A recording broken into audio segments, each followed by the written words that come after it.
Hello दोस्तों, नमस्कार। Welcome to this video. उम्मीद करता हूं आप सब बहुत बढ़िया होंगे। तो साथियों, आप जानते हैं मैं आपके जनरल स्टडीज का अध्ययन करा रहा हूं। तो जनरल स्टडीज में आप सबकी भारी डिमांड थी करंट अफेयर्स के इंपॉर्टेंट क्वेश्चंस को यहां पर जो है देखा जाए। तो चूंकि ये मैराथन की सीरीज चल रही है, जिसके माध्यम से हमने जो उत्तर प्रदेश लोक सेवा आयोग के प्रीवियस ईयर क्वेश्चन सॉल्व कराए, उनका हम रिविजन कर रहे थे, इंपॉर्टेंट क्वेश्चन को देख रहे थे। चूंकि एग्जाम आपका बिल्कुल पास में है, तो अब हम यहाँ पर उसको कवर करने का प्रयास कर रहे थे।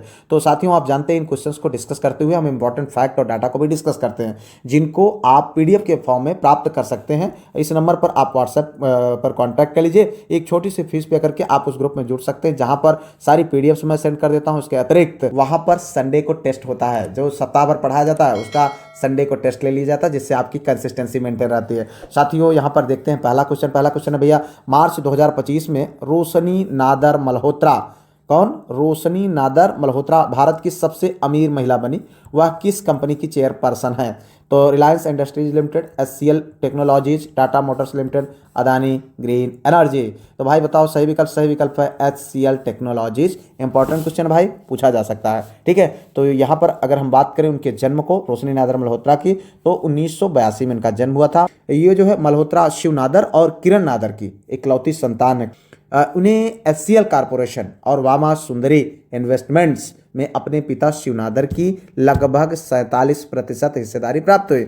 इस हिस्सेदारी के कारण वे भारत की अरबपतियों की रैंकिंग में शामिल हो गई, ठीक है। पद्म भूषण से सम्मानित शिवनादर, यानी इनके पिताजी पद्म भूषण से सम्मानित थे, जो एचसीएल के संस्थापक है। और हम बात करें एचसीएल की, तो एचसीएल ने भारत के आईटी क्षेत्र को बदलने में महत्वपूर्ण भूमिका निभाई।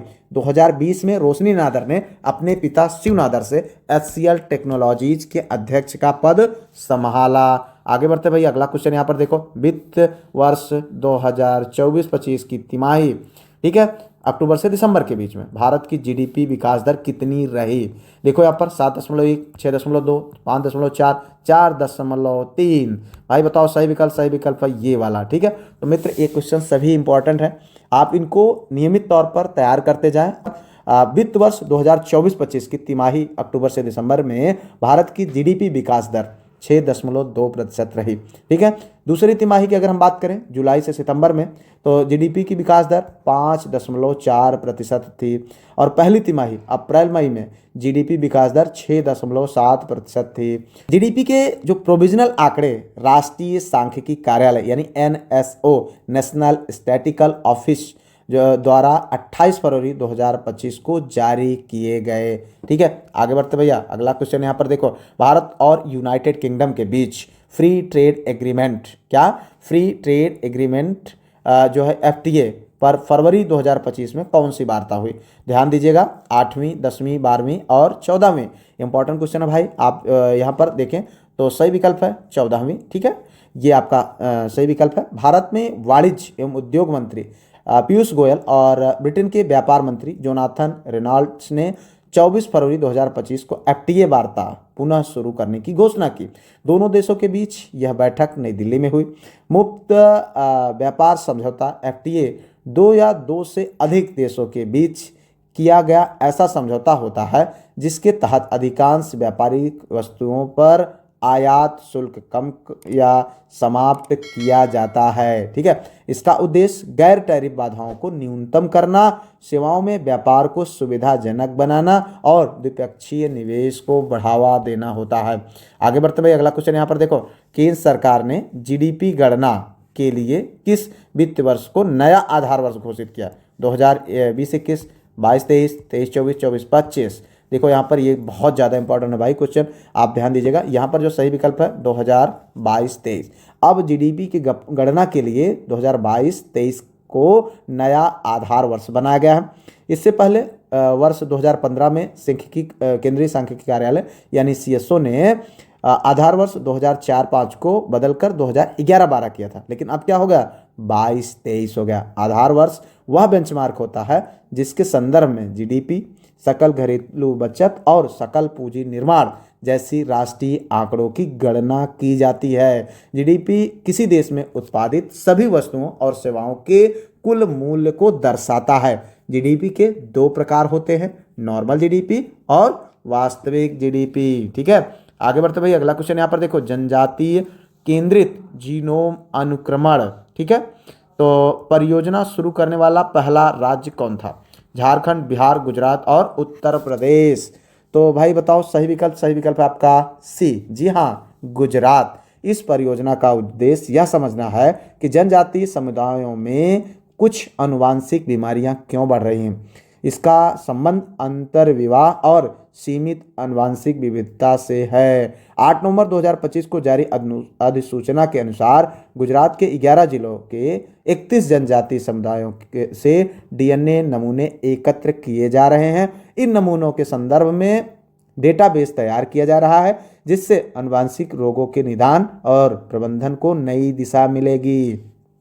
आगे बढ़ते लेते हैं अगला क्वेश्चन। एन्सेफेलोमायोकार्डिटिस वायरस से भारत के चिड़ियाघर में पहली मृत्यु किसकी हुई? देखो भैया, ये अभी जानो।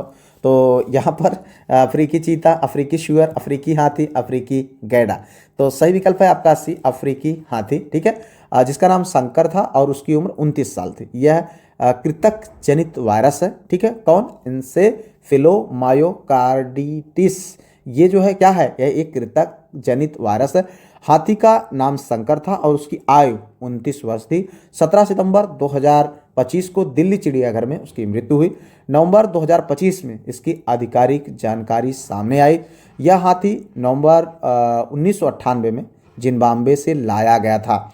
यह भारत के पूर्व राष्ट्रपति शंकर दयाल शर्मा को दिया गया एक राजनयिक उपहार था। ठीक है, आगे बढ़ते लेते हैं अगला क्वेश्चन। तंबाकू, वेपिंग और ई सिगरेट पर पीढ़ीगत प्रतिबंध लगाने वाला दुनिया का पहला देश कौन बना? देखो यहाँ पर म्यांमार, मालदीव, भूटान और नेपाल। भाई बहुत इंपॉर्टेंट क्वेश्चन है और बहुत मेहनत से तैयार किए जा रहे हैं, तो कृपया वीडियो को लाइक, शेयर, सब्सक्राइब, हाइप तो कर दीजिएगा। ठीक है, यहाँ पर देखो ये है सही विकल्प मालदीव। ठीक है, यह प्रतिबंध 1 नवंबर 2025 से लागू हुआ। यह तंबाकू, वेपिंग और ई सिगरेट सभी पर लागू किया गया है। और इसके तहत क्या किया गया है कि जनवरी 2007 या उसके बाद जन्मे व्यक्ति तंबाकू खरीद, उपयोग या बिक्री नहीं कर सकते हैं। ठीक है, 2007 से पहले जिन्होंने जन्म लिया है 6, 5 या उससे पहले, वो सब कर सकते हैं, लेकिन 2007 जनवरी 2007 के बाद के जन्मा कोई भी व्यक्ति ना तो खरीद सकता है, ना तो उसका उपयोग कर सकता है, ना ही उसका बिक्री कर सकता है। बहुत साहसिक कदम है। इलेक्ट्रॉनिक सिगरेट और वेपिंग उत्पादों के आयात, वितरण और उपयोग पर पूर्ण प्रतिबंध लगाया गया। यह धूम्रपान मुक्त भविष्य की दिशा में एक साहसिक कदम है। आगे बढ़ते भैया, अगला क्वेश्चन। भारत का पहला स्वदेशी एंटीबायोटिक कौन सा है जो प्रतिरोधी श्वसन संक्रमणों के खिलाफ प्रभावी है? पेनिसिलिन और एरिथ्रोमाइसिन और नेफिथ्रोमाइसिन, पियोसाइनेज। ठीक है, पियोसाइनेज। तो भाई बताओ सही विकल्प क्या है? यहाँ पर सही विकल्प है आपका सी, नेफिथ्रोमाइसिन। ठीक है, तो 18 अक्टूबर 2025 को केंद्रीय मंत्री डॉक्टर जितेंद्र सिंह ने इसकी जानकारी दी। यह दवा प्रतिरोधी श्वसन संक्रमणों के इलाज में प्रभावी है, विशेष रूप से कैंसर और अनियंत्रित मधुमेह रोगियों के लिए उपयोगी है। यह भारत में पूरी तरह विकसित, परीक्षण और निर्मित पहला एंटीबायोटिक अणु है। इसे जैव प्रौद्योगिकी विभाग और फार्मा कंपनी वॉकहार्ट ने विकसित किया है। आगे बढ़ते लेते हैं अगला क्वेश्चन। माँ से बच्चे में HBV साइफिल्स के संक्रमण को समाप्त करने वाला पहला देश कौन बना है? ठीक है, भारत, जापान, मालदीव, इंडोनेशिया। तो भैया बताओ यहाँ पर सही विकल्प है मालदीव। जी हाँ, जितने क्वेश्चन सही हुआ करें आप उनको जरूर लिखें। और ये सब कुछ जो कुछ मैं पढ़ा रहा हूँ, बोल रहा हूँ, ये सब PDF ग्रुप में PDF के माध्यम से भेज दिया जाता है। तो अगर अभी तक आप ना जुड़े हो तो जुड़ जाइए, क्योंकि आप जानते हैं कि बिना GS के कल्याण नहीं होने वाला है। ठीक है, चाहे आप प्राथमिक, माध्यमिक या डिग्री कॉलेज किसी भी प्रकार के शिक्षक भर्तियों की तैयारी कर रहे हैं। तो देखिए यहाँ पर जो सही विकल्प है वो है मालदीव भैया। उसके बाद WHO ने अक्टूबर 2025 में इसकी घोषणा की। इसे ट्रिपल एलिमिनेशन कहा गया है। ठीक है, इसमें HIV, हेपेटाइटिस B और साइफिल्स शामिल है। आगे बढ़ते हैं, लेते हैं अगला क्वेश्चन। WHO के अनुसार यानी वर्ल्ड हेल्थ ऑर्गेनाइजेशन के अनुसार दुनिया में कितने लोग मानसिक स्वास्थ्य समस्याओं से ग्रस्त हैं? 1 अरब से अधिक, 50 करोड़ से अधिक, 20 करोड़ से अधिक, 1 करोड़ से अधिक। तो भाई बताओ सही विकल्प है आपका यहाँ पर ए। ठीक है, 1 अरब से अधिक। ध्यान दीजिएगा, हर 100 मौतों में एक जो है आत्महत्या के कारण होती है। 2021 में अनुमानित 7,27,000 लोगों ने आत्महत्या की थी। ठीक है, आत्महत्या में कुल मौतों का 1.1% हिस्सा है। ठीक है, WHO के अनुसार 1 अरब से अधिक लोग मानसिक विकारों से जूझ रहे हैं। आगे बढ़ते हैं भैया, अगला क्वेश्चन, वर्ष 2025 में DRC कांगो में सामने आया इबोला प्रकोप किस प्रकार का रोग है? बैक्टीरिया, वायरस, अमीबा, इनमें से कोई नहीं। ध्यान दीजिएगा, सही विकल्प है भैया बी, यहाँ पर वायरस। ठीक है, सितंबर 2025 में DRC कांगो में नया इबोला प्रकोप घोषित किया गया। अब तक 15 लोगों की मृत्यु हो चुकी है। यह देश का 16वां इबोला प्रकोप है। इबोला अत्यधिक संक्रामक और घातक वायरस जनित रोग है। आगे बढ़ते लेते हैं अगला क्वेश्चन, ब्रेन ईटिंग अमीबा का नाम क्या है जिसके दुर्लभ मामले केरल से जो है सामने आए हैं? तो केरलाइटिंगल फाउरी, नेगलेरिया फाउलेरी, निगोरिया निबोकारी, इनमें से कोई नहीं। तो सही विकल्प क्या है भाई?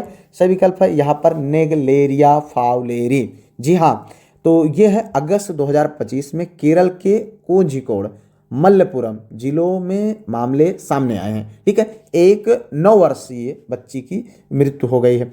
3 महीने के शिशु सहित अन्य लोग संक्रमित पाए गए। यह प्राथमिक अमीबिक मिंजोएन्सेफलाइटिस नामक रोग उत्पन्न करता है। ठीक है, यह अमीबा गर्म ताजे पानी में पाया जाता है। आगे बढ़ते भैया, अगला क्वेश्चन, WHO की ग्लोबल हेपेटाइटिस रिपोर्ट 2024 के अनुसार भारत में 2022 में कुल हेपेटाइटिस मरीज कितने थे? तो ध्यान दीजिएगा भाई, ये आंकड़े वाला क्वेश्चन है। तो यहाँ पर देखिए 1.98 करोड़, 2.98 करोड़, 3.53 करोड़ और 4.98 करोड़।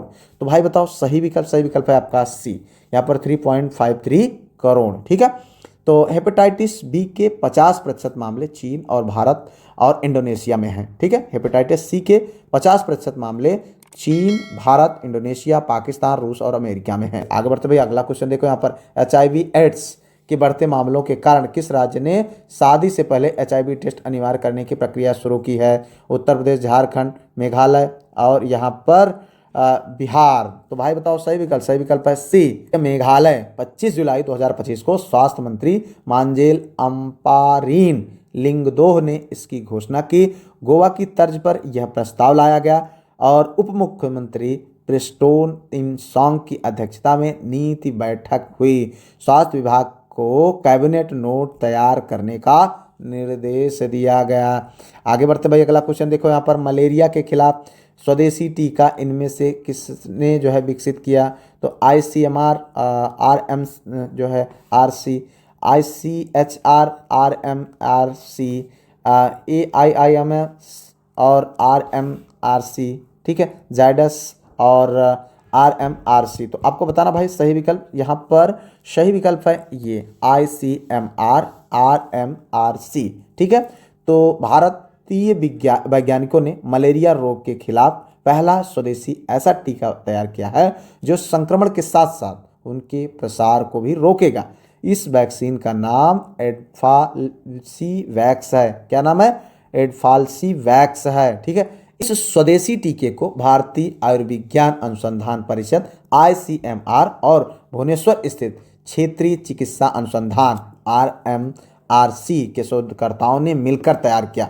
यह टीका मलेरिया परजीवी और प्लाज्मोडियम फाल्सिपेरम के खिलाफ पूरी तरह प्रभावी पाया गया।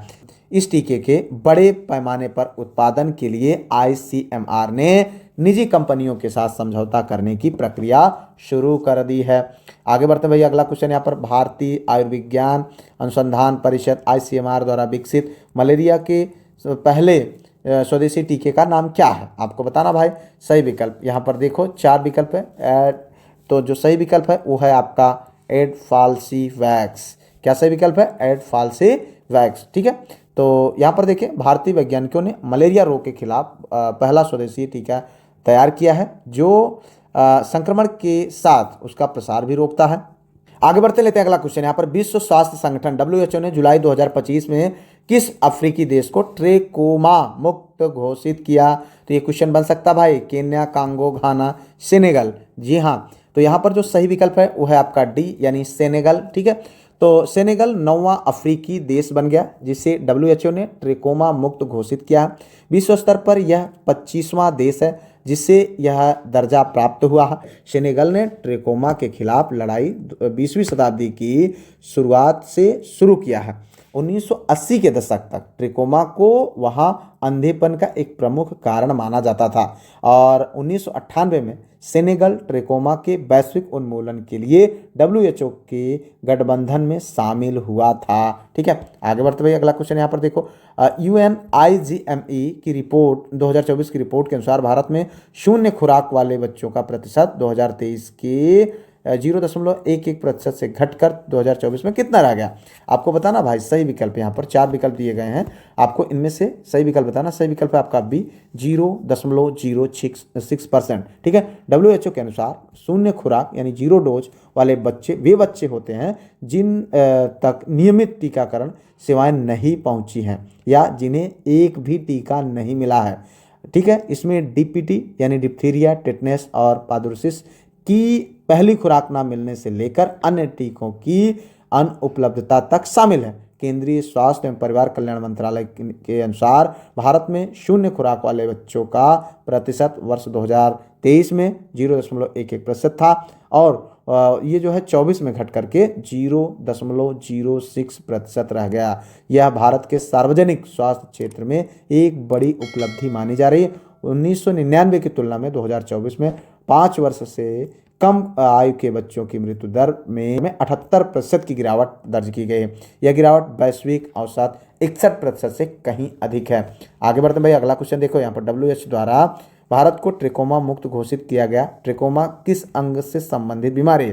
फेफड़ा, हृदय, गुर्दा, नेत्र। बहुत सरल है, हम सब जानते हैं नेत्र से संबंधित है। ठीक है, तो प्रधानमंत्री नरेंद्र मोदी ने 29 जून 2025 को मन की बात कार्यक्रम में यह जानकारी दी। हालांकि WHO ने भारत को अक्टूबर 2024 में ही ट्रिकोमा मुक्त घोषित कर दिया था और प्रमाण पत्र भी प्रदान कर दिया। भारत दक्षिण पूर्व एशिया क्षेत्र का तीसरा देश है जिससे यह उपलब्धि प्राप्त हुई। इससे पहले भूटान और नेपाल को भी ट्रिकोमा मुक्त घोषित किया जा चुका है। ट्रिकोमा एक संक्रामक नेत्र रोग है। यह रोग जो है क्लैमाइडिया ट्राइकोमेडिस नामक जीवाणु के कारण होता है। आगे बढ़ते हैं भैया अगला क्वेश्चन यहाँ पर देखो। ये है आपका, किस राज्य ने देश की पहली योग नीति शुरू की है? ठीक है, किस राज्य ने देश की पहली योग नीति शुरू की है? तो उत्तर प्रदेश, उत्तराखंड, बिहार, गुजरात।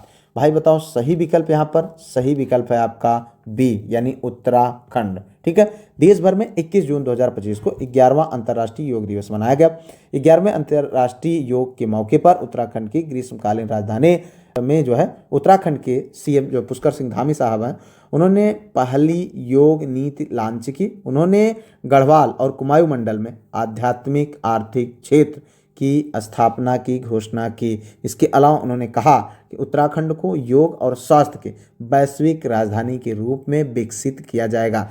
आगे बढ़ते लेते हैं अगला क्वेश्चन। यहाँ पर देखो, किन संस्थाओं ने भारत की पहली राष्ट्रीय रेयर ब्लड डोनर रजिस्ट्री, ठीक है, क्या रेयर ब्लड डोनर रजिस्ट्री, ध्यान समझिएगा, बहुत इंपॉर्टेंट क्वेश्चन है भाई, बनाई, जिसे ई रक्त कोष प्लेटफॉर्म में जोड़े जाने का फैसला हुआ। इससे थैलेसीमिया सहित कई बीमारियों के मरीजों को जीवन दान मिलेगा। तो देखो यहाँ पर ये वो कौन सी संस्थाएं थी? ICMR, NIIH, ए और बी दोनों, और AIIMS, तो आपको एम्स मतलब, तो आपको बताना भाई सही विकल्प क्या है। तो यहाँ पर देखिए जो सही विकल्प है वो है आपका सी। जी हाँ, ए और बी दोनों। ICMR यानी Indian council of research medical research, और अगर हम बात करें NIIH यानी नेशनल इंस्टीट्यूट ऑफ इम्यूनोहेमेटोलॉजी जो कि मुंबई में है। ठीक है, तो यह एक ऑनलाइन पोर्टल बनाया गया रेयर ब्लड डोनर रजिस्ट्री। यह एक क्या है? एक ऑनलाइन जो है पोर्टल है जिसमें दुर्लभ रक्त वाले समूह वाले दाताओं की पूरी जानकारी दर्ज है, जिससे जरूरतमंद मरीजों को आसानी से खून मिल सकेगा।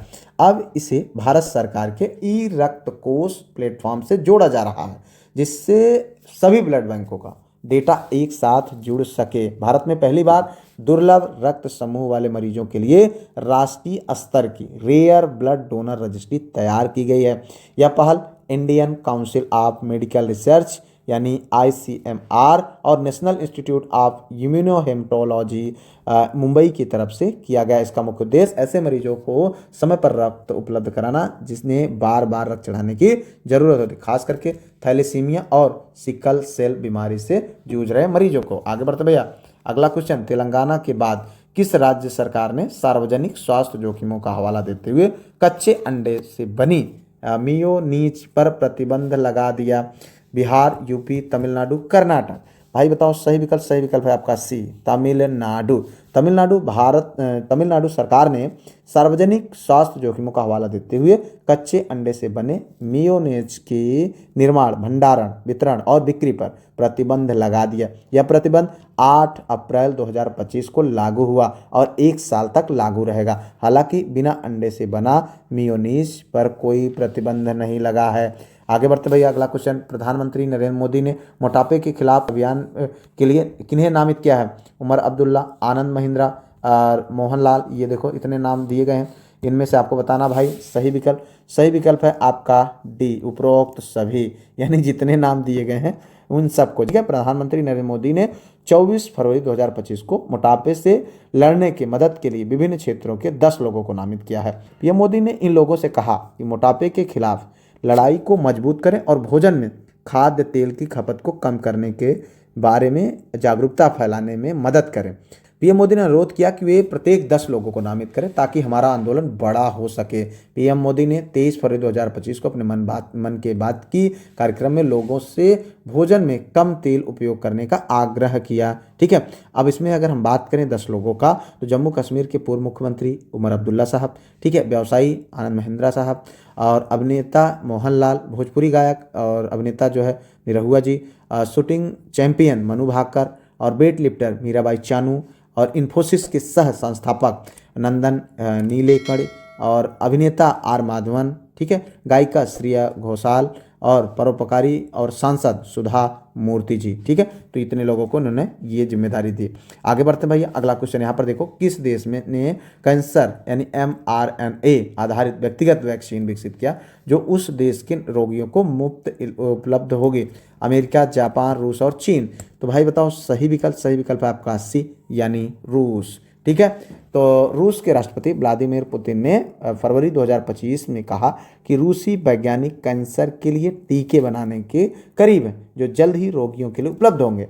आगे बढ़ते हैं भैया, अगला क्वेश्चन देखो यहाँ पर, ऑन्कोसेरसियासिस को खत्म करने वाला पहला अफ्रीकी देश कौन बना? ठीक है, ऑन्कोसेरसियासिस यानी रिवर ब्लाइंडनेस जो है को ख़त्म करने वाला पहला देश यहाँ पर देखो ये है सूडान, नाइजर, लीबिया, अल्जीरिया। तो नाइजर अगर हम यहाँ पर बात करें तो सही विकल्प है आपका नाइजर, जो कि पश्चिम अफ्रीकी देश है। तो ओंकोसेरसियासिस को खत्म करने वाला दुनिया का 5वां और अफ्रीका का पहला देश बना कौन? नाइजर। ठीक है, आगे बढ़ते हैं भैया, अगला क्वेश्चन यहाँ पर देखें, WHO के अनुसार वर्ष 2050 तक दक्षिण पूर्व एशिया क्षेत्र में कैंसर मामलों और मौतों में कितने प्रतिशत वृद्धि होने का अनुमान है? तो यहाँ पर देखें 75%, 77, 85 और 89। तो बताओ भाई सही विकल्प आपका सी, 85%। देखिए यहाँ पर WHO दक्षिण पूर्व एशिया क्षेत्र में 2022 में कैंसर के 2.4 मिलियन नए मामले सामने आए हैं। ठीक है, जिनमें 56,000 बच्चे और 15 लाख मौतें शामिल हैं। आगे बढ़ते लेते हैं अगला क्वेश्चन, भारतीय मूल के इतिहासकार का नाम बताएं जिनकी पुस्तक the burning earth an environment history of the last 500 years को ब्रिटिश एकेडमी बुक प्राइज 2025 का विजेता घोषित किया गया? सुनील अमृत, गौरीशंकर हीराचंद, यदुनाथ सरकार और अरुंधति राय। भाई बताओ सही विकल्प है ये सुनील अमृत। जी हाँ, 13वें विजेता हैं।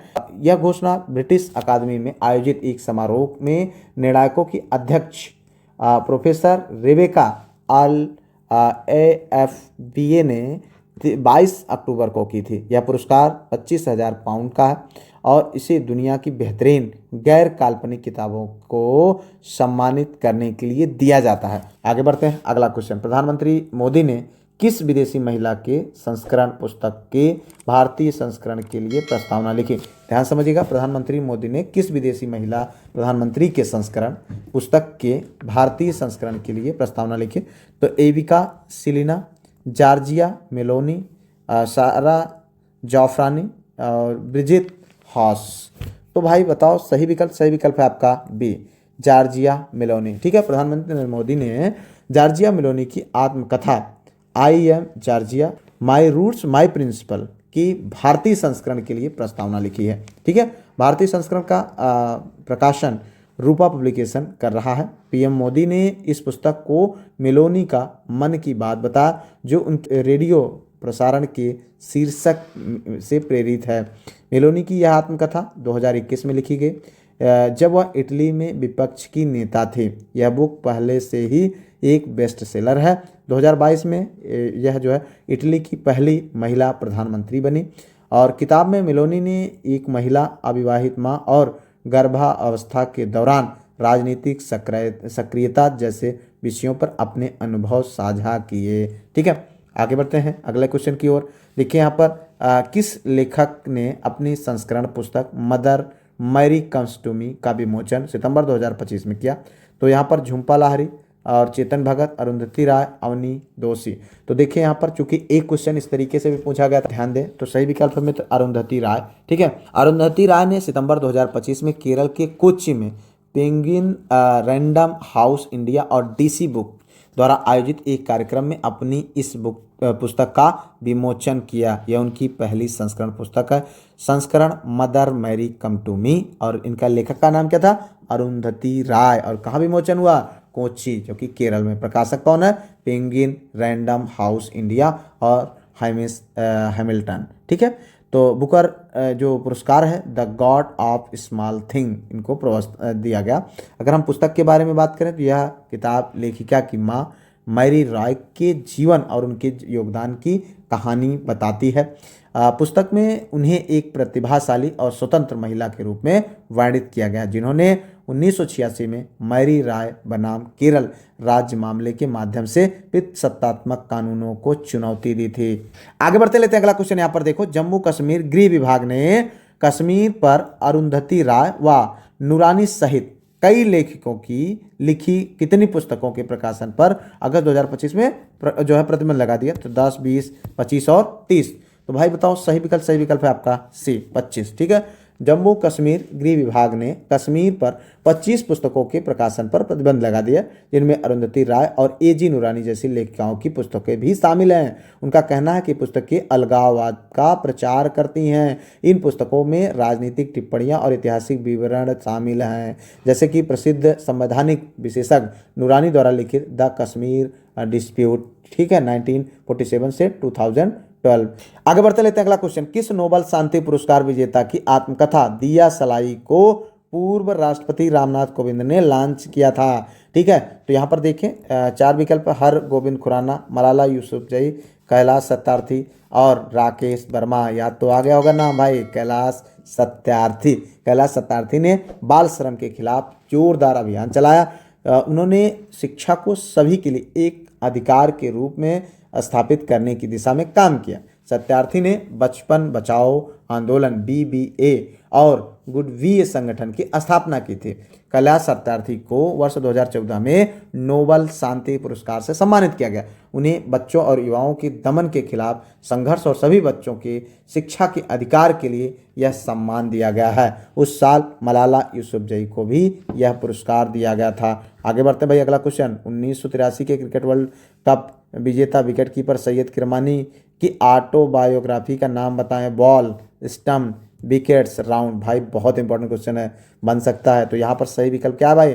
स्टंप्ड। ठीक है, क्योंकि जो यहाँ पर देखें सैयद किरमानी ने अपने 75वें जन्मदिवस पर जो है 29 दिसंबर 2024 को बेंगलुरु के चिन्नास्वामी स्टेडियम में अपने ऑटोबायोग्राफी को लॉन्च किया। किरमानी ने ऑटोबायोग्राफी में अपने जीवन और क्रिकेट करियर के बारे में बताया। इसे जो है पेंगुइन की लंदन पब्लिकेशन ने पब्लिश किया है। ठीक है, आगे बढ़ते भाई अगला क्वेश्चन। यहाँ पर पुस्तक जो Jammu Kashmir and Ladakh through the ages को इनमें से किसने लॉन्च किया? नरेंद्र मोदी, अमित शाह, राजनाथ सिंह, राहुल गांधी। तो भाई आपको बताना है सही विकल्प है आपका अमित शाह जी। ठीक है, केंद्रीय गृह मंत्री अमित शाह जी 2 जनवरी 2025 को नई दिल्ली में Jammu Kashmir and Ladakh through the ages किताब का विमोचन किया। इस पुस्तक को 7 खंडों में प्रकाशित किया गया। इससे जम्मू कश्मीर और लद्दाख के 3000 वर्षों का इतिहास दर्ज है। इस किताब को नेशनल बुक ट्रस्ट और भारतीय ऐतिहासिक अनुसंधान परिषद के सहयोग से तैयार किया गया है। आगे बढ़ते लेते हैं अगला क्वेश्चन। नोबेल विजेता जेम्स डिवाटसन का निधन 7 दिसंबर 2025 को हो गया। उन्हें किस खोज के लिए नोबेल प्राइज मिला है? मानव रक्त समूहों की खोज, एक्सरे की खोज, डीएनए की संरचना की खोज, हेपेटाइटिस की वायरस की खोज। तो भाई बताओ सही विकल्प, यहाँ पर सही विकल्प है आपका सी, डीएनए की संरचना की खोज। ठीक है, तो यहाँ पर देखिए 97 वर्ष के जेम्स डी वाटसन ने 1953 में डीएनए की डबल हेलिक्स संरचना की खोज कर चिकित्सा, जीनोलॉजी और अपराध जांच में क्रांति लाई थी। उनकी खोज से यह पता चला कि डीएनए कैसे वंशानुगत जानकारी रखता है और कोशिकाएं विभाजन के दौरान इसे कैसे कॉपी करती हैं। 1962 में उन्होंने फ्रांसिस क्रिक और मॉरिस विकिल्स के साथ नोबेल पुरस्कार साझा किया। वाटसन ने प्रभावशाली पुस्तकें लिखी, मानव जीनोम परियोजना में जो है मार्गदर्शन किया और कई युवा वैज्ञानिकों को बढ़ावा दिया। हालांकि जीवन के अंतिम वर्षों में वाटसन विवादित बयान देने के लिए आलोचना और पेशेवर निंदा का सामना कर चुके हैं। उन्होंने अश्वेत लोगों की बुद्धिमत्ता को लेकर आपत्तिजनक टिप्पणी की थी। 2007 में विवाद पड़ने के बाद उन्हें कोल्ड स्प्रिंग हार्वर्ड लैब से निलंबित कर दिया गया। आगे बढ़ते भैया अगला क्वेश्चन यहाँ पर देखें, यह है सुलक्षणा पंडित का निधन 6 नवंबर 2025 को हो गया। वह किस क्षेत्र में प्रसिद्ध थे? गायन, एक्टिंग, खेल और आपको बताना ए और बी दोनों। तो यहाँ पर जो सही विकल्प है मित्र वो है आपका डी, यानी ए और बी दोनों, गायन और एक्टिंग। सुलक्षणा पंडित का निधन 6 नवंबर 2025 को हो गया। वह किस क्षेत्र में प्रसिद्ध थी? तो यहाँ पर जो सही विकल्प है वो गायन और एक्टिंग। ठीक है, आगे बढ़ते हैं अगला क्वेश्चन। थाईलैंड की राजमाता का नाम बताएं जिनका निधन जो है 24 अक्टूबर 2025 को हो गया। यहाँ पर देखें उबोल रत्ना सिरिकित और सिरिधोर्न चुलावोर्न। तो भाई बताओ सही विकल्प। सही विकल्प है यहाँ पर बी, सिरिकित। ठीक है, राजमाता सिरिकित थाईलैंड के राजा भूमिबोल जो है अदुत्या देज की पत्नी और वर्तमान राजा वजीरा लोंगकोर्न की माँ थी। ठीक है, आगे बढ़ते लेते हैं अगला क्वेश्चन। भारतीय वैज्ञानिक प्रोफेसर एकनाथ वसंत चिटनिस का 22 अक्टूबर 2025 को निधन हो गया। उन्होंने किस संगठन की संस्थापना में महत्वपूर्ण भूमिका निभाई थी? ध्यान समझिएगा, IMD, इसरो, DRDO, FSSAI। ठीक है, तो यहाँ पर जो सही विकल्प है वो है इसरो। ठीक है मित्र, इसरो। जो अगर हम बात करें इसरो के इतिहास के बारे में तो इन कॉर्सपार यानी INCOSPAR जिसका फुल फॉर्म था Indian national committee for research जो है स्पेस रिसर्च, जिस स्थापना इसकी कब हुई थी? 1962 में। ठीक है, संस्थापक इसके डॉक्टर विक्रम साराभाई थे। बाद में 1969 में इसका नाम बदल करके इसरो रख दिया गया था। ठीक है, कब? 1969 में। तो यहाँ पर उसका शुरुआती नाम क्या था? INCOSPAR। ठीक है, अभी अगर हम इसरो के फुल फॉर्म की बात करें तो इंडियन स्पेस रिसर्च ऑर्गेनाइजेशन रखा गया। डॉक्टर चिटनिस की अगर हम बात करें तो 100 वर्ष के थे। 22 अक्टूबर 2025 को दिल का दौरा पड़ने से उनकी मृत्यु हो गई। चिटनिस की उपलब्धियों की अगर हम बात करें तो डॉक्टर चिटनिस ने केरल में थुम्बा में भारत के पहले रॉकेट प्रक्षेपण स्थल के चयन में भी महत्वपूर्ण भूमिका निभाई।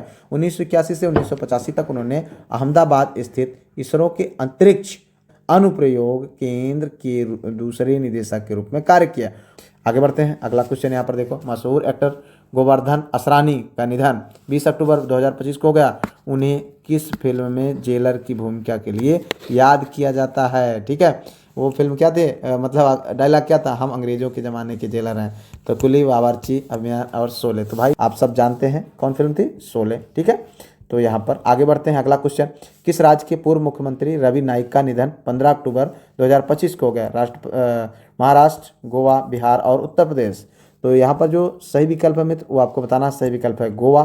ठीक है, वे 79 वर्ष के थे और मुख्यमंत्री का जो उनका कार्यकाल था वो जनवरी 1991 से 93 तक पहली बार वो मुख्यमंत्री रहे। उन्होंने प्रगतिशील लोकतांत्रिक मोर्चा प्रोग्रेसिव जो है डेमोक्रेटिक फ्रंट की गठबंधन सरकार का नेतृत्व किया था। 2 अप्रैल से 8 अप्रैल 1994 में सिर्फ 6 दिन तक के वे दूसरी बार मुख्यमंत्री बने थे। यह गोवा के इतिहास में सबसे छोटा मुख्यमंत्री काल है। आगे बढ़ते हैं, अगला क्वेश्चन यहाँ पर देखो। प्रसिद्ध गांधीवादी जी पारिक का निधन 101 वर्ष की आयु में 2 अक्टूबर 2025 को हो गया। इनमें वे क्या थे? स्वतंत्रता सेनानी, लोकतांत्रिक समाजवाद के समर्थक, श्रमिक आंदोलनों के नेता। तो आपको बताना भाई सही विकल्प यहाँ पर देखो उपरोक्त सभी, यानी ये सब कुछ थे वो। ठीक है, तो इस तरीके से आज हम लोगों ने कई इंपॉर्टेंट जो करंट अफेयर्स के क्वेश्चन थे उनको हमने देखा। आगे भी इससे संबंधित और भी जो इंपॉर्टेंट करंट अफेयर्स के क्वेश्चन हैं उनको भी हम जल्द देखने का प्रयास करेंगे। फिलहाल उम्मीद करते हैं कि वीडियो आप लोगों को पसंद आई होगी। चैनल को जो है अभी तक सब्सक्राइब ना किया हो तो कर लीजिएगा, लाइक शेयर हाइप जरूर करिएगा। मिलते हैं किसी और वीडियो में किसी और टॉपिक पर, तब तक के लिए जय Hind, Vande Mataram, best of luck.